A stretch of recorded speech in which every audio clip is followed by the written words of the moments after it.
పూరా local. Welcome to పూరా local. Justice PC Ghosh commission తన నివేదికలో కాళేశ్వరం ప్రాజెక్టులో జరిగిన అవకతవకలు, నిర్లక్ష్యంపై కీలక విషయాలను వెల్లడించింది. దీనికి బాధ్యులైన అధికారులపై కఠిన చర్యలు తీసుకోవాలని ప్రభుత్వానికి సూచించింది. ఇక నివేదికలోని ప్రధాన అంశాలు గనుక మనం గమనిస్తే, ఎస్కే జోస్, స్మితా సబర్వాల్ వీరు డిపిఆర్ను సరిగ్గా పరిశీలించకుండానే ఆమోదించి నిబంధనలను ఉల్లంఘించారు. ఇక మురళీధర్, హరిరామ్ నిపుణుల కమిటీ నివేదికను పక్కన పెట్టి మరీ మేడిగడ్డ బ్యారేజీ నిర్మాణాన్ని ముందుకు తీసుకెళ్లారు. వాప్కోస్ కన్సల్టెన్సీ డిపిఆర్ కోసం 12.96 కోట్లు తీసుకున్నప్పటికీ నివేదిక సమర్పించడంలో విఫలమైంది. ఈ మొత్తాన్ని తిరిగి వసూలు చేయాలని కమిషన్ సూచించింది.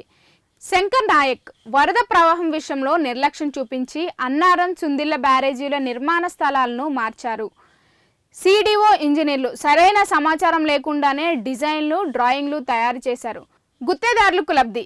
ఇంజనీర్ కాంట్రాక్టర్లకు గడుపు పొడిగించి ఇచ్చి నిర్మాణ నాణ్యతను పరీక్షించకుండా కంప్లీషన్ సర్టిఫికేట్ జారీ చేశారు.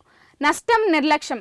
ఇక లీకేజీలను గుర్తించినా పట్టించుకోకుండా నీటిని నిల్వ చేయడం వల్ల ప్రాజెక్టుకు నష్టం వాటిల్లింది. దీనికి బాధ్యులైన ఇంజనీర్లపై చర్యలు తీసుకోవాలని కమిషన్ పేర్కొంది. ఈ నివేదిక ద్వారా రాజకీయ ఒత్తిళ్లకు లొంగి పనిచేసే అధికారులకు గుణపాఠం నేర్పించాలని, లేకపోతే భవిష్యత్తులో రాష్ట్రానికి పెద్ద నష్టం జరగవచ్చని కమిషన్ హెచ్చరించింది.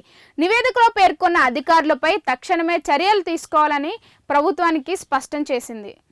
ఇవి ఇప్పటి వరకు ఉన్న అప్డేట్స్. మరిన్ని అప్డేట్స్ కోసం చూస్తూనే ఉండండి పూరా లోకల్.